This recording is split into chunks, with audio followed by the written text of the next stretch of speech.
All right. Good morning, everyone. We are live. I got the one and only Brandon, B2R Investing and Financial Talk. So, good morning, man. Morning. How are you? Good, good. So, yes, we're going to kind of talk about fast track or burnout. And I think Dion did a live last week, I believe. So, just a reminder, Dion is going live again today. But I think this was his last week topic. And Brandon messaged me after that and said, hey, we should kind of dig into this. So, maybe refresh everyone's mind about which video that was, Brandon. Yeah, he had put out a video, I don't know, a few days last week talking about going fast versus going slower and learning from it and not paying as high of what he called a stupid tax. And so I had actually messaged him myself, and I should have put in the message, "Hey, thanks for agreeing with me." but no, it was a great statement from him. I had already written a little bit of that as I'm going to be one of the featured speakers at the ORAD event. I actually put some stuff in there before I saw that video, and I just said, "Hey, I love what you put out, and I'm in agreement with you, and actually plan to mention some of that exact same topic in my speech." I love that. So, if you don't know, Brandon does have a YouTube channel. So, go check it out. B2R Investing. He's gaining on me quickly. So, I'm trying to uh, catch you. yeah, you're doing a great job, though. We just got to get what was it? The watch count up, right? Your watch hours are Yeah, I got to going. get to work on the watch hours, and which could be some lives down the road. I think that helps a lot. But yeah, I'm glad you were able to join me today. And yeah, let's dig into this. So, like you said, so you think Dion copied you, is what you're kind of No, saying, or I'm joking. no? I No, know. he's been it longer than me. I'm fully agreeing with him, but that's just the joke. But I do genuinely think going slower, especially at the beginning, prevents a lot of potential failure where you can't get back in for a long time, but also helps you enhance your returns going forward. Because what I say is you can hit, and I did create a short on Sunday about this, that yes, you can hit a home run on the first purchase. It's just not the financial home run, maybe with cash flow, but the home run is what you learn off the first purchase. You don't want to be a person that has, say you've got 20 properties, but really what you've got is one purchase 20 times over because you've never learned off of every purchase. You should be able to improve every purchase you do. You should get better at it and potentially can make better and better returns. Not every time, but you can make better and better decisions off of each purchase because of what you learned from the very first purchase. If you learn nothing, you're not gaining anything. Maybe it's a base hit. For a baseball analogy, it's a base hit.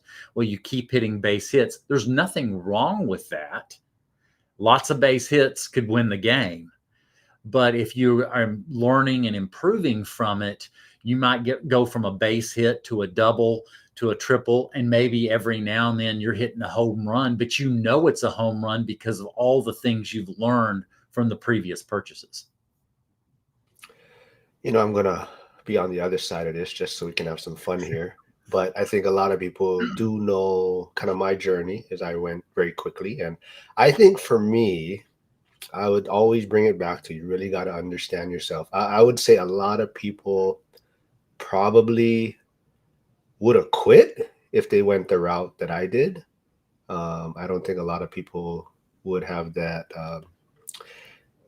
be able to stay in it and just kind of roll with it and figure it out. But at the same time, I think for me, I'm always going to be on the side of pushing the envelope a little bit Yeah. to the extent where you're never going to be have 100% knowledge and experience. So it's kind of faster. Um, take your mistakes, take your lumps, and you grow from it. But I think we're going to both agree that it's about learning and growing from your mistakes, and that's the biggest takeaway from it, right? Right. It's there's nothing wrong with, because my first build was a fourplex. So that was pushing a little bit the limit. It could have been I could have said, okay, let's go ultra conservative and do a single family, but I chose to go with a fourplex on the first purchase. So that's pushing a little bit because it could have, if I had the numbers wrong, it could have harmed me for years to come. But I'm using all of my knowledge. For one thing, I had some of the advantage I had is I had a property management company here in Dallas Fort Worth. So I was managing roughly 200 doors. I had looked at what the properties we managed for other investors, and had gained a lot of knowledge, learning what was working for them, what wasn't working. So I used some of that knowledge to jump in with a fourplex at the beginning. It's some experience and risk tolerance, just as long as it's not fatal. A lot of people I see tuning in this morning. I got see Cody Evers, got Brian, Andy, Hyder. If you guys are still here, maybe comment in the beginning of your journey. Did you go fast or slow, just from your experience? But I guess, for me, my maybe pushback or what you could discuss on is, would you say if you went slow though, would you say you could be impacted more by inflation, your growth, your kind of long-term results because you are going at a slower pace? I think yes. I mean, I guess I don't fully understand what you're saying. So if you go slow, yes, you're getting the inflation on just a few of them over time. But I think you're looking at risk mitigation, because I go off of. I don't know if you've ever heard of the 4 stages of competence. Have you ever heard of that I principle? only I only have one, so I've not heard four. So break it Well, down for me. Well, Mark, you've got 4 stages, and so do I. But when you're starting any new venture, there are 4 stages, and let me just describe them quickly. You've got unconscious incompetence, conscious incompetence, conscious competence, and unconscious competence, if I can get those out real well. But what it is, the foundation when we're getting into anything is you don't know what you don't know. When we listen to what Dion calls the YouTube University, and I've used that now going forward, I love it. Reading books, watching videos, there is only a certain, if you look at the spectrum, there's only a certain amount you can go. That the only way you learn the final pieces is firsthand experience.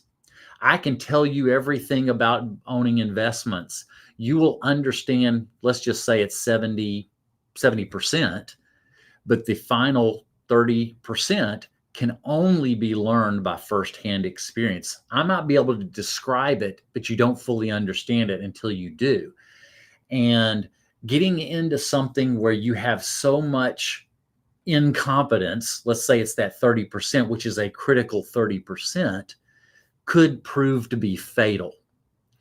And being from banking in years and years ago, I watched this happen. And especially for me being in now my early 50s, when I started real estate investing at 48, I did not have time to have anything be fatal. I had to get it close to right from day one. I think you have more opportunity to be more risky, like Cody in his 20s. He can do things, he can take risks that I don't have the math of time to do, because he can learn from it. So it just depends on stages how much risk you can take. I'm just using, but then I also have what you'd say is wisdom of decades of business and life experiences, plus managing others' properties. I was able to make better decisions. I probably could have taken a few more risks and done a few more quicker, but I still didn't want to make anything fatal. And so we all start at you don't know what you don't know. And then eventually the highest level is you know it so well, you unconsciously make the decisions correctly because you know it so intimately, it's part of you. That's the final stage. Hyder says, Big Dance, a classic pro fisherman, says about working a worm. When you think you're working it too slow, you're probably slow enough. That's not a true quote, but close enough and accurate. Hey, Brian. Brian said, I went a bit fast at first, closed on a fourplex, and then 15 later closed on a duplex. So far, it worked out. The duplex had every criteria and came on market at that time. So, yeah, I think I'm gonna, like I said, I'm gonna always lean towards the side of action and moving forward. And I think that's for me. I would say I see more people maybe procrastinating. I don't know if that's the right way to put it. So I think that's why I'm always going to be on the side of movement and moving forward. And I would agree with you. Going to these conferences begins. I'm starting to speak in different venues, even in our city. If you were to take the leanings, there are way more leanings of doing nothing versus going into action. So I do agree with you on that. Um, but I think going slow, because I think everybody wants to go, they want it and they want it all now. I think we are in an instant gratification society now, to where the attention span, let's just take it to a attention span, because of social media and lots of different things. From it started with TV, the attention span got shorter with TV. Now it's gotten shorter with uh, social media and with YouTube and with shorts and with all the different things. Our attention spans getting shorter because we want immediate gratification. But what happens is, when we want it all and want it all now, and I call it the Veruca principle from Willy Wonka, I want it and I want it now. You see more people fail. You never hear about it. You only hear about the few successes, but there is littered on the highway of broken down dreams, on the highway of people that jumped in too hard, too fast, when there were pieces they didn't know that proved to be fatal. So it's also time frame and age. Like I said, you're in your 20s, you can take a few more risks because you've got time to work it out. I think that's the first ever Willy Wonka reference. On I my, had to bring Veruca from Willy Wonka in here. uh, I don't know if I don't think I can remember that How from can you Willy Wonka. top that? The Veruca principle. I want it now. Hider, have you heard that before? Um, but yeah, I think that, like you said, I think it's really about taking action. You're trying to do it as safely and not reckless as possible. But I think we're both probably going to agree on it. Unfortunately, is that it's about the community that you surround yourself with, right?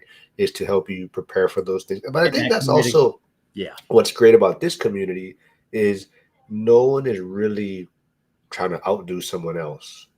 It's kind of no one Yeah. is like, Oh, I agree. yeah. So I think that's what makes this community very unique. But I've seen some interviews, and I won't say who, that jumped in with dozens upon dozens of purchases within a year or two. And I sit there and I cringe of what could happen and what I've seen happen in life with somebody diving in all in with very limited experience. I hate to see somebody fail at it, because I do think real estate long term always succeeds if done properly. Hyder says, I mimic Veruca salt all the time. My kids hate it. I think for me though, I think part of going fast, maybe, or in a sense, or taking action, is the idea of making decisions quickly. And I think I'm always kind of on the side of um, that's how you succeed in a sense, is making decisions quickly, figuring it out, and then always moving forward. Would you have pushback against that? No, I wouldn't, because I know you know me. I'm an entrepreneur. So I have pretty decent risk tolerance. I'm willing to start businesses, and I've done it multiple times which some people say that's too risky for them. So I have some risk tolerance. What you're saying is, what way I'm hearing it, and you tell me, you have maybe some higher risk tolerance, but you realize, hey, I can do it and I can learn and adjust. And that's what great people that become wealthy, they don't have to do the same thing. They're willing to do something, try something new, and they realize, hey, I'll learn from it and make adjustments as I go. But and we all are making adjustments as we go. Yeah, absolutely. I forget what how the saying goes, right? It's kind of about short having a short memory too, right? It is, you're gonna make mistakes. We move on, but like you said, I think it always comes down to learning from those mistakes and continuously leveling up. Let's see. Hyder says, I watched a Gene Wilder documentary. He ad libbed a lot in that movie, and he really added his own flair to it. Yeah, I don't know. Is he still alive? Boy, I have no clue. I don't know. But I Yeah, remember, as a kid, that was a big deal. Of course, this was back when they had few channels, less letting, I actually remember when I got cable, I was in elementary school. I thought it was the amazing, but seeing, that movie once a year, same thing with Wizard of Oz, when they came on once a year and it was such a special event. So it makes more impact. But, we make these adjustments. We have to take some risks, but it's the person that does the best makes managed risks, and you're looking of ways how you can mitigate. Coach Carson had a video on today, and I'm probably gonna watch it again with the guy from Houston. And I slightly disagree with that guy, and I would love to have conversation with him. You never know, is you can mitigate risks in buying real estate by buying healthy leverage and reserves, even if rents fluctuate. Plus, the way Dion describes it, you're not living, if you're going to live out of your rental real estate, you're not living at 100% of the cash flow. You need to live off of some form of multiples of that.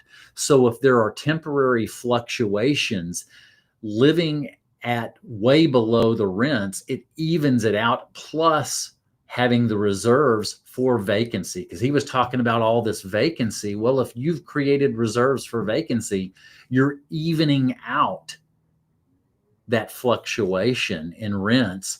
Plus, you're living off of less than 100% of the cash flow on it. So doing these purchases, jumping out there, I took a risk at 4, then I did a 3, then I did a 1 1 1. You can move relatively quick if you look at time. I'm now building 2 at a time. I could do 3. It's just a lot of moving parts and busyness with my stage in life right now, but I feel comfortable doing 2 or 3. I'm doing 2s now, so I'm picking up the pace. I just think people get sometimes too impatient, that can harm them more than it had to be. hey, Matausi is back. I haven't seen him in a while. But Hyder does confirm, says Gene is not alive anymore. Rest in peace. And it says Gene Wilder was actually his stage name. Brian says, I agree with you, Mark, about making decisions quickly. At some point, you have to take action based on what you know at the time. Delaying until you have all the details is futile. You'll wait forever. So on that point, let's say, 100 would be, all the answers and have everything figured out. Right. What percentage, maybe your number, would you be comfortable with jumping into something? Wow, that's so subjective. Yeah, I mean, just I think trying to be as best realistic, I probably had on that first build 90-95% of all the answers, but there's still room. And I agree. You cannot know everything. We've seen, especially the ones that live in inaction. I call it analysis paralysis. They want to have everything perfect, which there is never everything perfect. There is room of some variables, but you can take mitigating risks even in those variables that you don't fully know. So I'd say 90 to 95%. What would you say? 90 to, I was like in the 60s. I was like, yeah, 70's enough. We'll figure it out. I'm that way even on 95%. my current business. I mean, I jumped into property management and didn't, I knew pieces of it. I didn't know. I said, you know what? I'll figure it out on the way. And then I even hired experts. I hired somebody that had been in the business for more than a decade. So we all were taking others that are experts from it to help us change it from 60% to higher. All right, hold on. I did put Brandon's channel in the chat, so if you haven't, go jump over there, subscribe. I don't know. Yeah, help subscribe to beat Mark. Did you pair your channel today? I didn't even look. I think I did. Yes, Okay. I think I am. Did you change the thumbnail? I'm not sure if you liked mine. That's why. But Oh, I didn't. okay. I trust you. Um, Here is also Dylan's link to his episode on Bigger Pockets Rookie. So go check out that if you haven't Yeah, heard Dylan, Dylan. I need to watch that. I just was busy yesterday, but I have it on my list to watch here in the next couple of days. Hey, good morning, Ike. Good morning, Jacek. The Butler Bruisers here. But let's see. Matausi brings up, hey, Charles is here, McCune. Hey, Charles, you see, I'm using the mug again. But Matsuusi brings up some. We can maybe kind of touch on this also, Brandon, because I know you have kids, and this was kind of something we brought up on my last live with Dion and Nick. But he says, live with mom and dad for as long as you can.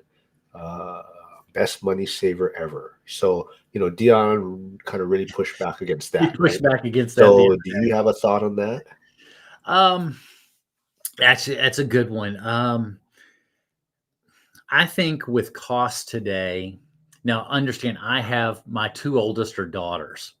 Little different thing with daughters than I might think necessarily with a son.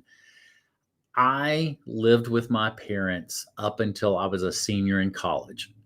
And then once I graduated, I was on my own. My wife lived with her parents. Now she was still at that college age up until we got married. And so I see, pushing them out at 18, like Dion was talking, maybe not quite there yet, but you're still trying to teach them. There's things you can do even with them living in your home to begin teaching them some independence type of things. And still, once again, you won't understand all of it till you're completely on your own and understand what all the real costs are. But I can teach them and begin building some of those principles as I am now, even with my 19-year-old daughter. We're starting to have her pay more and more things of her own. And so I'm doing it in stages. I just don't want to do all in and watch them crash and burn. And I don't think that's what Dion was intending either. I'm But not sure. yeah, I don't know. But I will say you learn when it's hard, and we all did it. When it's hard is when you learn the most. Yes. I definitely, yeah, I would probably tell my son it's fine. If he want to move out, if up to him too. But definitely, if he want to stay as long as possible, but it would always also Well, come I don't down. know. I don't know. Remember the movie Failure to Launch? Remember Failure to Launch? Yes, but I would say it would definitely come with, I don't know, terms, I guess, right? So like, yeah, he'd be paying rent, what rent that I would be probably saving for him, right? For a See, down I'm payment. a little different, Mark. You want controversy? Okay. No, Well, no. I think there are maturity things that do not happen living too long in the house. And where that spot is, you know, I think it's definitely mid 20s. They need to move out. It's a maturity thing that they need to do on their own. Maybe a year or two before that. I think they hold on too long. I have seen it, and you see immaturity in that. That's just where I'm at.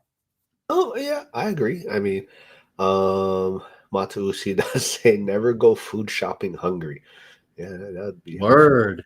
Word. He also says if you have to borrow for it, you don't need it. Exclude housing. But Hyder does also mention, what about a productive business? So Charles says, depend on the headspace of your kid. Yeah. I so yeah, to that extent also, I think sometimes pushing them out is a good option. Every child is unique. I have I have 3 at home. Every child has a little bit different personality and maturity and when they would be ready. Some, my 2 closest in age, I think they're pretty similar in their maturity, but, I'm hoping they're not listening to this, but my middle daughter is very mature for her age, and I'll just say it that way. She is extremely mature for her age, and I could see her being ready soon. Hey, you did pair your channel because I see Steven here tuning in from your channel. Um, but yeah, to that point also, excuse me. I got my son a Acorns card, like a Yep. debit card, and so there's he gets money on there. He can spend it, and he only has a certain amount that he can use per week. But it's also showing him how he can earn money and how he has to spend money. But this was also a video that I saw recently, and I'm not sure. Lynn says girls always mature sooner. Yeah, Word. definitely. Yeah, I mean, there's some immature people in the school community, but I won't. um, but there was a video talking about like allowance for his kids or his children, and I guess he doesn't really pay an allowance. He wants his son or kid to create value. So like you find jobs that you think can be helpful. You bring your offer to the table, like you think it's worth this. Like, hey, I do the yard for this amount, and now we can negotiate. So, do Right. you have any thoughts on that? As far as I know, your kids are a little bit older now, but Yeah, and you did the acorn card. We've done the green light card. So I can go in. oh, They what, do. yeah, on that point though, did you look at? Because I saw both of them. So, did you I see? never looked at Acorn Oh, back okay, then. I just looked at the green light. What I did, maybe Acorn has this.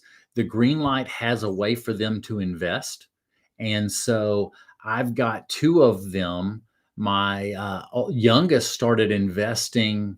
He was started at 12, so he earned an allowance. He was not given an allowance. So we had them do certain things around the house, certain chores.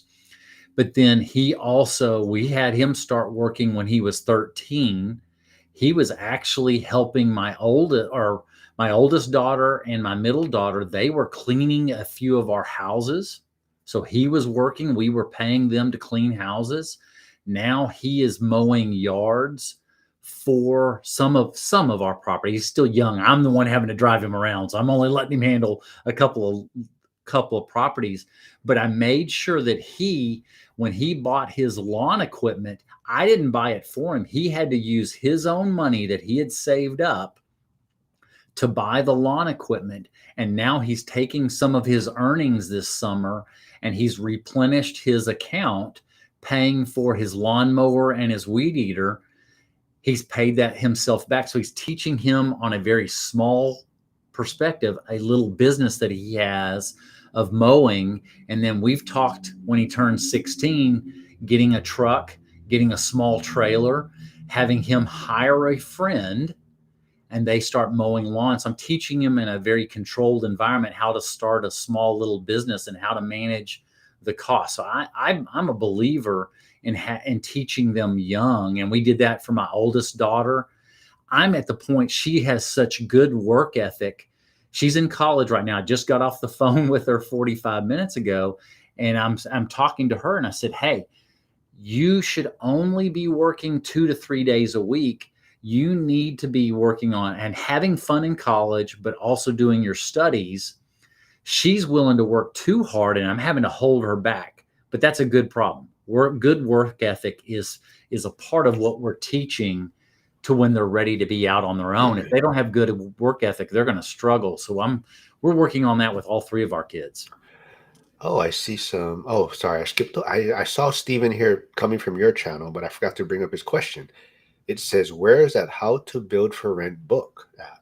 Is there a Build for Rent book that we don't know about?" Yes, I am working on a book. The topic, I'll give this out, is the four pillars to financial freedom.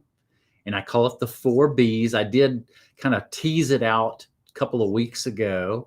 So it's budget, buy, borrow, and build. Budget is the foundation. So I am working on it. Budget is the foundation. You have to live beneath your means. It's not how much you earn, it's how much you save.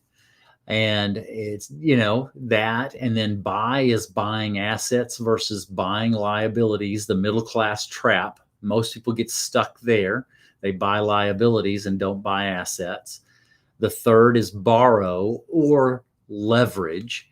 If you look at studies of most everyday millionaires, it is people that have a small business using people leverage, people and technology leverage, or those that buy real estate assets. That is where most everyday millionaires are, or they do both. It's one or the other or both.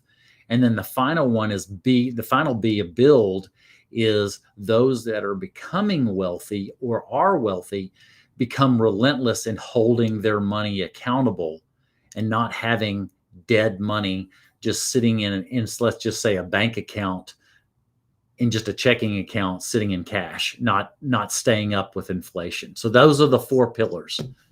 Cool. I'll be on the lookout for that. Hopefully, there's an audio version. I don't think I can read. Well, I'm not going to be Dion writing 500 pages or whatever it was.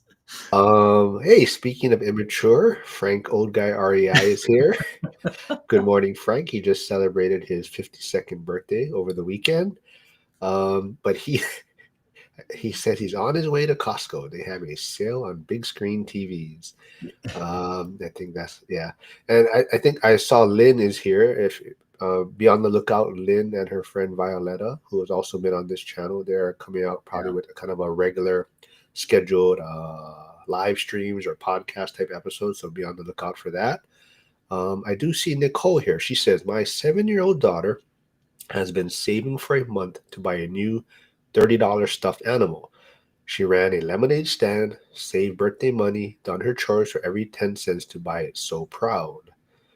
Awesome. My question, though, is now after working for it, do you think she'll still buy that $30 stuffed animal? So hopefully. And I think you allow the decision even if it's wrong.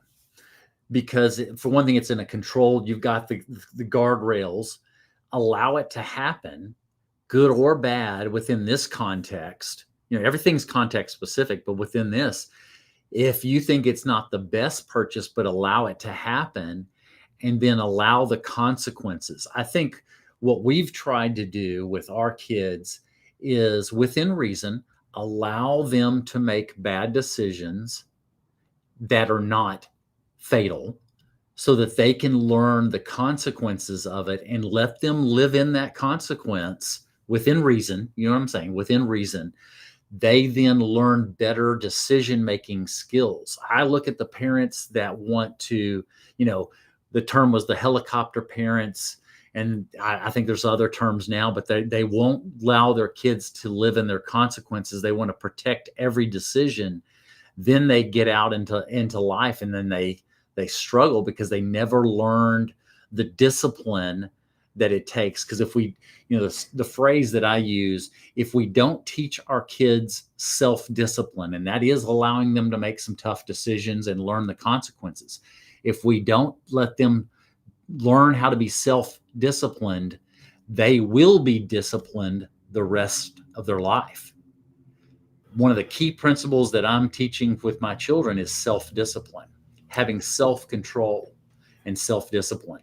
You're bringing up a touchy subject for me, but I know. no, it's funny we're talking about this because, like I said, I mentioned earlier, I got the Acorns card for my son, and he earned some money on it, and he loves Sonic the Hedgehog. So, anyways, we were at Ross the other day waiting for dinner, and then he saw these like Sonic, not Crocs, but footwear type things, and he tried them on, and I'm like, they're like they barely fit it. They're like, and I'm like, there's bigger ones. You want to try it on? He's like, no, these are good. So it's like, all right, it's your money. You buy Yep. it. This will probably last you for a week before you outgrow it. But But up to you. then what you've got to follow up then is once he outgrows them quickly, bring it back up, you know, especially for us boys, tying the decision to the consequence is saying, okay, now you can't fit in them. Do you think that was the wisest decision? You're probably going to have to tie it back to him, but that'll help him put it together. Yeah, My absolutely. biggest thing, and let me go to, I was talking to somebody on the way to work today, and the reason I'm doing this channel, my channel, is to make an impact. And the biggest thing I don't want to do is, what if I were to give bad advice that causes somebody to fail? That is one of my biggest fears. So I think about everything I talk about, every guest I bring on, I'm looking at it. I do not want to influence someone to make the wrong decision. I'm passionate about what I'm doing is for, I don't care, I doubt, well, mine maybe will never monetize, but I'm doing it strictly to make an impact, to help others get into it faster than even I did and make the right decisions that I did, or even better. And I guess I'm not saying I'm perfect, but making even better decisions. So Nicole follows up saying she hasn't brought it up to buy it, and yes, totally fine if she wants to get it. Yep. Steven from your channel says, yes, budget should always be first. I'm Yeah. closing on my third rental as we speak. Awesome, man. It's Um, learning to how much you keep.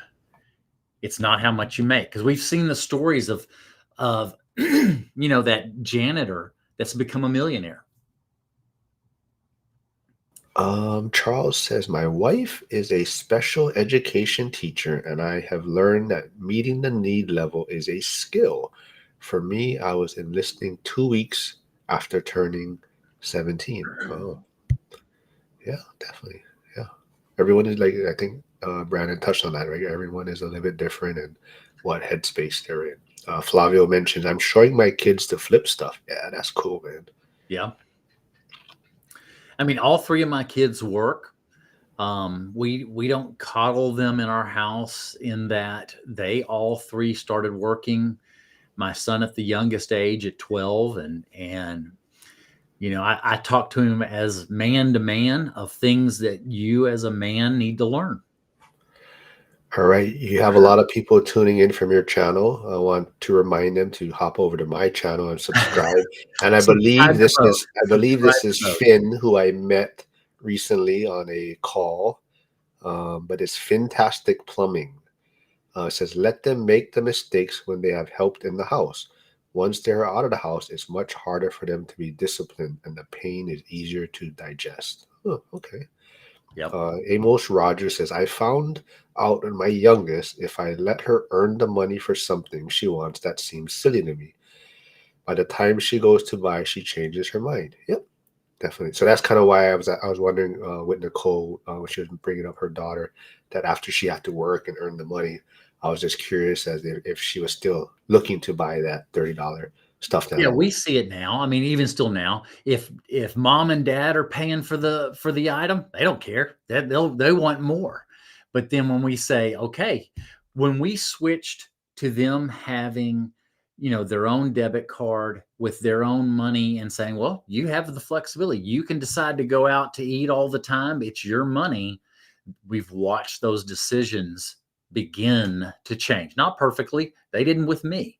It took me many years, and I think, I was, for me, the dumb guy decisions I made up until I was about almost 30, and think, that's when I felt like the turning point for me was between 28 and 30. I started really making a little bit better, mature decisions as a man.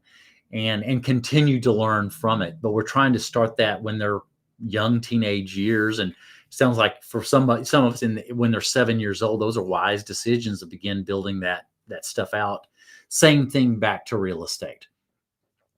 Going back into, I knew myself, and everybody knows their self and what skill set they have. They might have better skill set than me, and they might be willing to dive into buying a few more than I did, of starting with one. I For me, it was just, I wanted to learn a little more before I dove in all the way. Plus, I was 48 and I had a smaller runway to make mistakes. All right, hold on. I'm linking my channel because your audience is telling me to link my channel. So I have to find your live stream and put my dang own channel on there. Hold on.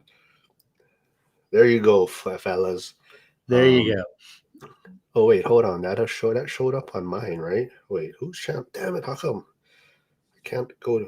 Wait, hold on. I'm trying to get to your live stream. There we go. All right. Don't forget to subscribe to my channel. Oh, And there we go. the good thing is the group that's on my channel, you have a lot of live discussions on a regular basis. And Mark, I was giving you a compliment. Um, Say what?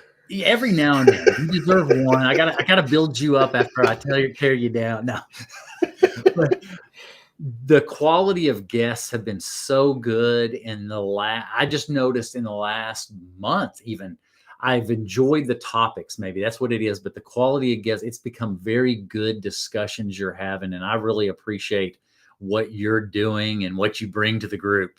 It's been good. And we can have very wrinkles in our thought of how we operate our businesses. And it's been good because it makes you think.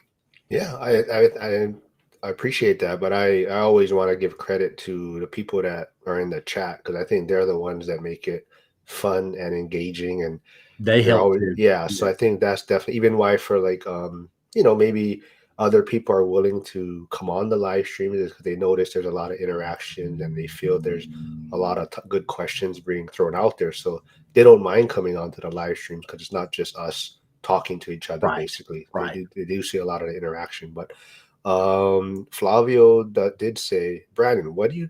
Oh, hold on, it moved. Brandon, what do you think helping your kids build credit at young age? Yeah, you can't start till they're 18. And so we did. So we did something, young, like it or dislike it. We had our daughter. Now it was a secured credit card. And then we let her decide with her own money. This was not our money. So she had to put her own money up of deciding, the discussion was, did she want a $500 secured credit card or a $1,000 secured credit card? And so we talked a little bit about it and talked pros and cons of, okay, but what if you had more on that credit card at $1,000? How harder would it be to pay off? Why not start, consider which one? And she ended up on her own and she decided to do a $500 secured credit card. One of the things that I did also with her, because I needed to build some other credit for her, not just having one, I did put her on my vehicle. I had a small loan on my truck. I added her when I had to do the loan. I put her on the vehicle with me just to build two two credit lines, because I was in banking and I watched those people and I learned kind of what some different credit lines do. An installment um, credit vehicle and then a credit card are two different types of product, and they help build your credit that much stronger. Even though it was my truck, I was just doing that. And we're going to do the same thing for our daughter. She turns 18 in December. We'll do the same thing of begin building them credit. And unfortunately, some of these kids are having to get loans for their college education. I'm educating my kids. The principle I'm using is only get loans up to, and I'm not a big proponent of loans for college education, but if you're going to do it, as low as possible, but it should never be more than your first year's salary in that profession. Uh, So you got to look at that. So I'm talking about lots of different things there, but that's a big one we're seeing. I watched all these kids with these student loans, and they're paying for, they got too high a loans based off their profession, and they're paying on them 20 years. And it prevents them from getting into the real estate property ladder. And so I'm heavily talking about that with my kids. I want to stay on this topic, but I want to just say good morning to Josh Burdick tuning in, C Web, and Jack. Jack is here. He says, "What's this?" He's like, "Brandon, I'm worried about you being on a channel like this." Well, what was that Garth Brooks song? I've got friends in low places. So I'm living there. I was gonna bring up. I believe you said Finn is going to Vegas with you folks, or for the ORAD event, right? Yes, he's coming, and then I've got another friend that they're coming also. So, and we're talking about real estate. I've gotten DJ into real estate. Nathan, I talked to him this morning. I know he's not on this because he's in some meetings, but he's another guy that is always invested in the stock market and is starting to see hearing some of our conversations with us men about the advantages of real estate, cash flowing real estate. So we're actually meeting together for breakfast Thursday morning. He wants to know more. He's coming to this ORAD event as somebody in discovery seeing, and I think they're ready to pull the trigger.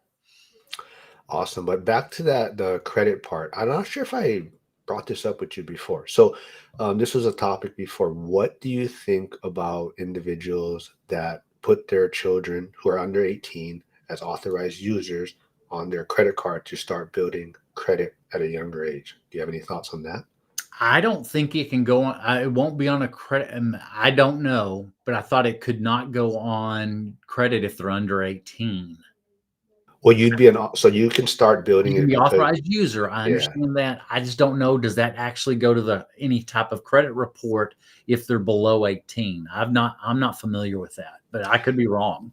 Yeah, so like Todd Baldwin, who was a regular on Zuber's channel before, that's kind of what he believes in, put them on almost as they're born in a sense. So they have an 18-year credit history. So Wow. by the time they turn 18, they have this credit history that's built up. But some people don't think that's a good idea because you haven't really trained them to You haven't really done anything to train them and y- of yeah, the so discipline of credit, because credit, we all know it's a two-edged sword.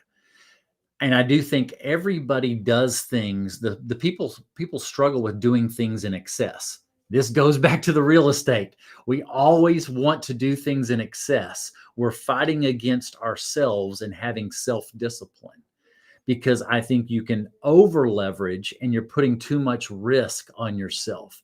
I think that same thing comes with credit and that's why what our choice is to put them on credit where they're responsible for it, the credit card. But I also put her on my truck to help just build another trade line to help her. But ultimately, that secured Discover card for her is teaching her self discipline, and she's making the payment every month. Still, we're kind of checking in every now and then, but we don't check in all the time. And hey, you've got to make that payment. You ruin yourself by missing a payment and being 30 days late on your Discover card, even if it's secured. So we're letting her learn some of that self discipline. Um, Charles says, I'm concerned about the bullying between you and Frank. I worry he's got 2 years of getting even with you when he sees you in Vegas. Because, yes, Frank unfortunately didn't make it to Vegas last year, but he says happy six. So, yes, I was being nice. I said happy 52nd to Frank, but he turned 62. Jason does say that's really smart about those loans destroy lots of kids' life. Yep. Chris Webb says, yes, awesome. I can't wait for Vegas. Hyder says the indoctrination of college is kind of like inflation, and any expenses should be adjusted accordingly, in my opinion. Yeah, And and I agree. There is a lot of schools, and I'm monitoring. I'm a big believer, Hyder. I went to a specific school that matched the values I have. My daughter has gone to the specific school that matches the values that she has. And I look at that same thing. That goes into a lot of different discussion, but I'm trying to match the values, and I'm looking at universities that match the values of our family. Brandon's always messaging me and questioning my values. Is that I, nice? you know, you are I'm witnessing to you all the time, buddy. You're part of who I'm seeking to share the gospel with. You know, Jack, you need Jesus, buddy.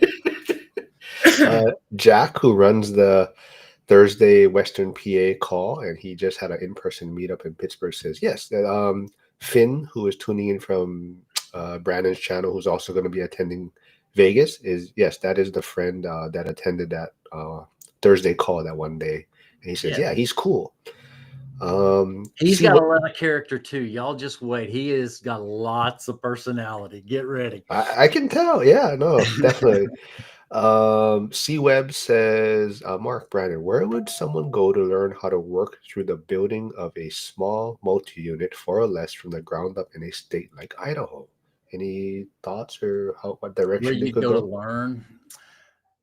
Where I learned is I built all of our homes. That's how I learned. I'm trying to think through. I'll have to think through that. Where is there any other ways? It could be that if you find a friend that is building, asking if you can just witness the entire process with them, that would be good. Or looking for the right type of builder that you can trust that will really take care of your project. If you've got the right builder, it's a whole lot less risky of doing the process, that you know they know their costs, and that could be researching them, talking to people that they've worked with before. That what did it stay on budget? That's a big deal. Is you when you know that builder, you're making sure from previous people they've worked with, do they stay on budget, and how does it go from start to finish? Were they a good communicator? Stay on budget. Um, Taking care of sending you the bills at the appropriate time after the work has been done. I'm a big believer in not funding the contractor till after the work's been done. If they are wanting it before the work's done, it's very dangerous, depending on the character, you know. Steven looks like he has a good question, but he says, hold on, he's running a 100-ton crate right now. So hopefully he's able to take some time and throw that question in there. Jason says, I don't think I had values after high school. Hyder says, nice, Brandon. To be clear, I'm not against college. I'm just pro education discrimination. Yep. Good morning, Kenny. Hey, good morning, Steve. If you guys haven't checked out, Steve is the one of the leads, I guess, for the new Thursday accountability group in school. Very structured. They're very on point. Time managed very well. So if that's your kind of flavor, go check it out. They're definitely you might get buzzed if you start talking too long. They got a big buzzer to let you know, hey, time's up. But they're very structured, so it's very cool. So go check that out on Thursdays. Shoots, I forget what time. I believe it's 5 p.m. Pacific, but I could be wrong. But check it out in school. Let's see. Yeah, no other questions here right now. Yeah, I mean we're going almost for an hour, so maybe about 5 to 10 more minutes. Anything else you want to dig into, Brandon, before No, I we? think we've hit a lot of it. I agree. Most of the people live in inaction. I'll never forget a meeting. We were at the lunch table, and Dion was there, and I wonder if he remembers it, because we literally caught eyes with each other when we had a guy there that it broke my heart. It's not that I want to make fun of him. It broke my heart that he was in action. He'd been looking at real estate for 8 years and had never pulled the trigger, and was a renter for 8 straight years. And I thought about all the opportunities across the country, and I can't even remember where he lived, but all the way across the country of opportunities he missed with appreciation, and now where he would have been. inaction is more the natural default than action. Yeah, so I believe so. Yeah, hi there. 6 p.m. Pacific is Lumberjacks live. So I believe Steve's one is 1 hour earlier. So yeah, 5 p.m. Pacific on Thursdays. Chris Webb says, as someone who works at 3 colleges, I'm happy to see the love for education and not for using loans to fund education. They are two separate items that need to be adjusted. Absolutely. So Chris Webb will also be in Vegas for the ORAD event. So that should be a fun one. I don't, yeah, I always give him a hard time because he didn't attend year two when he said he was. But I think a lot of people will be at the Denny's meetup. Looking forward to that. But I plan to be there Thursday at 11. So anybody wants to come, I'm going to be there Thursday at 11.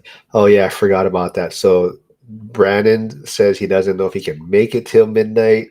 He is trying to change the time or recommend people that maybe come a little bit I'm going to earlier. be there Thursday at 11. DJ will probably be there with me, and I bet you Nathan will be there with me. The three of us will be there a little early, and we'll see how long we stay, because it's right. Actually, it's right down from, not too far from my hotel, so it'll work.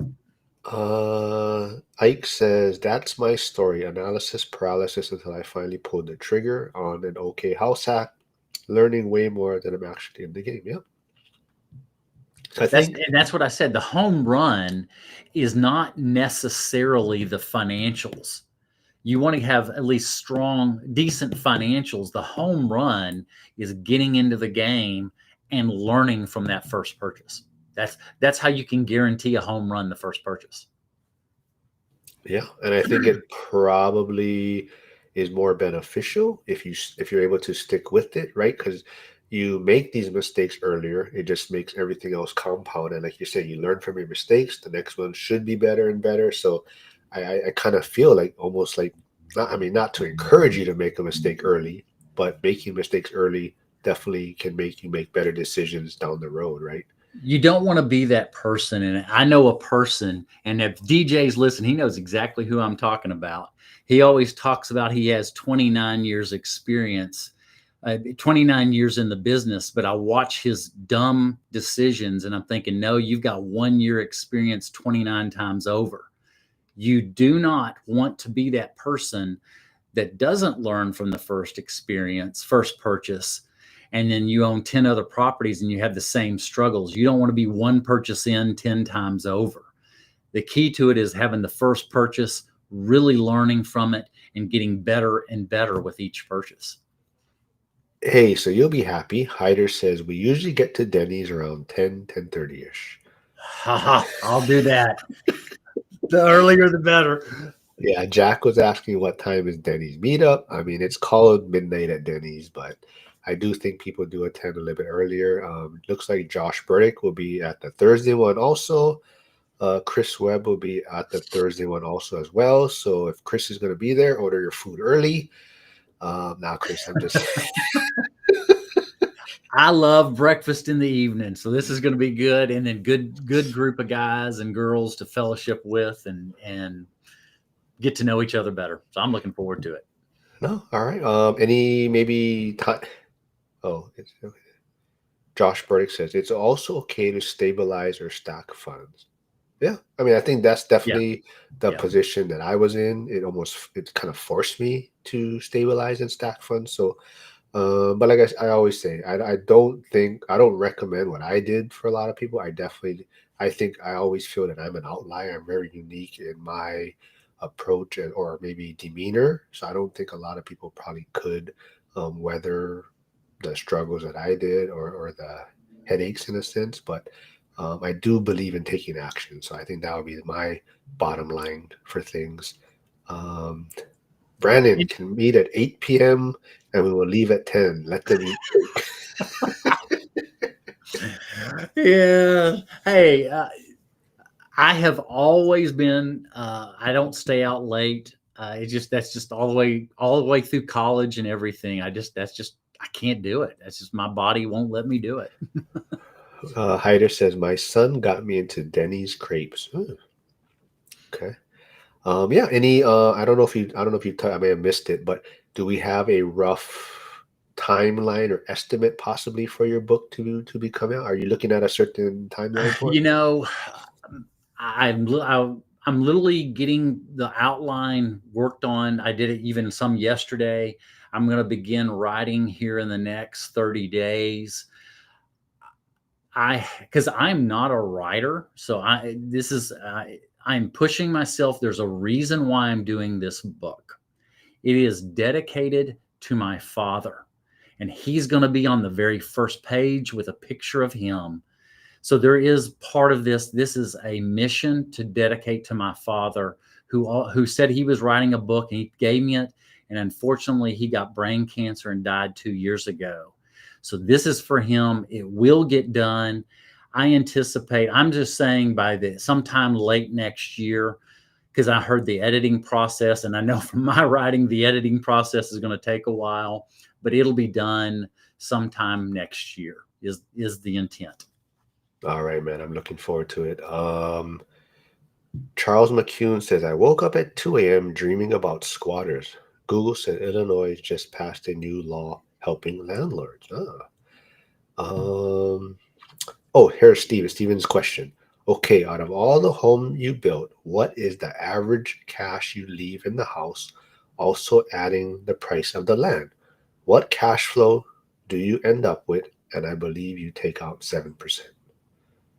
So cash flow, the amount that I put in is 10%. So that's my 10% down. And then the cost of closing costs is the other. So I'll give some recent examples. So I'm about to start two starting in the next 30 days. I budget $30,000. These are builds at around 205 grand. So I'll have 20,000 in down payment. I don't have to do that, but I believe in 70% loan to value. So it'll be about a loan of around 185, and then I'll budget 10,000 because I'm going to buy down a few points and get it lower. These anticipate being done June or July of next year. I am going to film a series, but I'm going to film them so that they go one right after another. So I'm going to be filming all through the winter and spring, and then I'll put that series out starting in June so that I can maybe do an 8-part series where I can take a little vacation, be off for a couple of months, but those are planned for June and July. That's what I budget is 10%. The cash on cash return, I'm typically averaging over 10% on my cash on cash return. And I'll give all the details. I'm not going to give everything today. I'm going to give much more detail in February. So you got to come in February, and I will walk through so much. I'll even walk through things on the build. I have slides I'm working on. I know Michael's not a big PowerPoint fan, but I've got a pretty advanced PowerPoint that I'll be able to show a lot of things so that people can get some more detail to I, it. So I try to be quiet when you're presenting. I know he's gonna. Well, you and all my friends will be the hecklers in the crowd. I'm going to skip over real quick before I get to a couple of questions for you. But back to Charles's squatter thing. Hyder mentions squatters don't usually have a legit lease. Lumberjack recommends placing a legit lease with a trusted friend so as to supersede the squatter's Yep. rights. Something to consider. The property does not need to be lived in, just a legit lease filed. Now let's see, where was the? Oh, so Ike says, Brandon, you should lead an early morning coffee group instead of the midnight Denny's. Now that I could do that for sure. Okay. Hey, S- but actually, that's a pretty good idea. That's a uh, real good idea. Steven, I'm not, you know what, Steven, I'm not sure. Will you be attending Vegas for the ORAD event? But Steven also asked, I hope your book is more of a valuable book, like step by step how to, instead of building someone up and showing them how great it is to be financially free. I hate books like that. Okay, but the only thing with that, it's such a niche and such a narrow book. That's what I debate in my head. So I'm probably going to have a little bit of both in there because I want to make it a little bit broader audience. I am not skipping over your questions, Jack. Hold on. Jack does say I want to write a book called Dirty Hands, Fat Wallet, but I'm still in it. It'll be like ORAT first book, so I need to get to financial freedom first. Oh, Chris Webb says, yeah, Chris Webb is always open to food and stuff, so or drinks. So he says, I'm down with that. I know just a coffee place. That is true. Um, Jack, yeah. See, you have a lot of people I think interested in I the think coffee that's actually meetup. that's got some legs. Let's talk about it in the ORAT group. Maybe we can come up with something ideally closer. Well, there's not much around the venue, but I think it's a great idea. Hold on. Oh, Steven says, no, sir. I wish I could, but I work too much. Okay. Um, let's see. Yeah, there's a lot of people. Looks like that the Friday morning Vegas coffee. There's a lot of That's I'm thinking Friday morning. So let's put that together. We'll uh, do that. Charles McCune says police removal without court if you can prove ownership is what I read. Okay. Maybe we can dig into that a little bit more. But all right, this was a good one. Like I said, I think. I've got one final thing All at right, the go end that ahead, man. I'm starting to build into mine is that as this discussion, I really pray for your stewardship of the knowledge and the money you're entrusted with. It's very important, and I've made a commitment. I know y'all think I'm funny with my faith background, but I'm beginning to pray for my audience, and I'm praying for this group that they will be good stewards of all the knowledge and money they're entrusted with. So Jack is asking what was that name of that the coffee place? I do not remember. Shoots, I gotta look it up. I know Pat Wilson. Pat's gonna be there. Pat's officially retired now. So, but Pat is a great guy to hang around with. So hopefully Pat. Yeah, I gotta look it up what that coffee place was. Steven says, yeah, I would do a how to also adding a little financial freedom, perfect for nerds and dreamers. All right, well there you got some tips on maybe what people are looking for, hoping for from your yeah, book. So a lot to think about. But yeah, always good having you on. Glad you're always able to do this. And this was a I'm fun glad one. you're slumming too, asking me to be on. So Well, trying to get the faith people to come to my there channel. you go. There you go. But thanks for doing this, man. Like I said, everyone, if you haven't, go check out Brandon's channel. Go subscribe there. And I will be back tomorrow with the Deacon, Alex Deacon of Pittsburgh. He's See, you have me, and then you have a deacon next. true. Yeah. All right. Well, maybe I'm safe then for a while.